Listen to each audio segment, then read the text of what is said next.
ภาเนกกิจกรรมและสิ่งแวดล้อมแขวงอุดมไซได้สุ่มใจ7แผนงานจุดสูงที่สำคัญในการพัฒนาแขนงกิจกรรมและสิ่งแวดล้อมโดยสภกแมนการพันขยายมาตีกองประชุมใหญ่ขององค์คณะพรรคแขวงอุดมไซ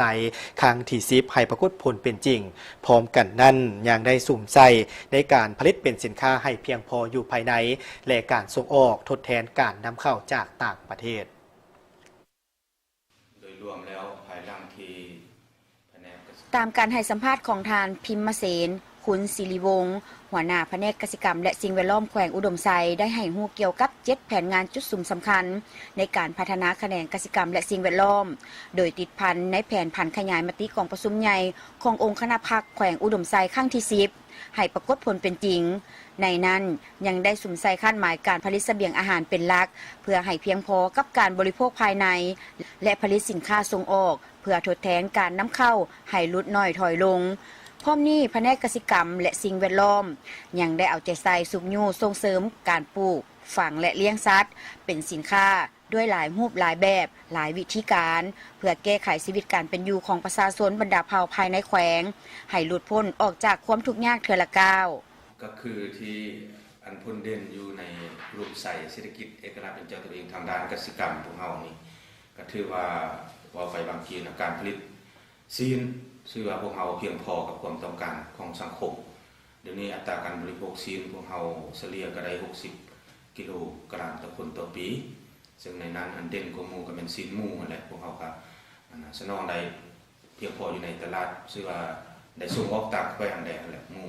ป่าก็เช่นกันป่าแท้ถึงว่าส่งออกน้อยแต่ก็เพียงพออยู่ภายในส่วนไข่นี่พวกเฮาเลือแล้วเดี๋ยวนี้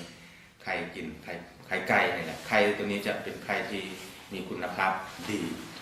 นะสังคมยอมรับพวกเขาก็ได้สิทธิแท้ๆพันมาก็ได้เหตุการณ์ผลิตคือการเรื่องไข่แต่ว่าเป็นฟาร์มขนาดน้อยก็จะกระจายพวกเขาก็ยังพร้อมที่ปรับปรุงอยู่ก็จะเอาเพราะว่ายางตัวนี้ขึ้นมาแล้วตัวหัวหน่วยน้อยก็จะสลายไปแต่ว่าพวกเขาก็ยังได้เบิ่งหัวหน่วยน้อยคือกันเนาะในลักษณะนั้นท่านยังได้กล่าวเติมอีกว่าเวียกงานการปลูกฝังเลี้ยงสัตว์ก็ได้เอาใจใส่สุกยูส่งเสริมให้ประชาชนผู้ประกอบการภายในและต่างประเทศเข้ามาลงทุนเพื่อส่งเสริมในรูปแบบ 2+3 และ 1+4 เป็นหลักซึ่งต่างฝ่ายต่างได้รับผลร่วมกันในระยะผ่านมาการจัดตั้งปฏิบัติเห็นว่ามีหลายอันที่พ้นเด่นประสบผลสำเร็จตามระดับคาดหมายส่วนนาเวียงจุดซุ้มพวกเราปฏิบัติในภายหลังที่เก็บกู้ผลผลิตฤดูฝนก็สำเร็จพวกเราก็จะได้สุ่มใส่การผลิตฤดูแล้งในปีต่อไปนี้ในการผลิตฤดูแล้งเราก็สุ่มใส่ในคาดคะเนในเนื้อที่วางแผนไว้ประมาณ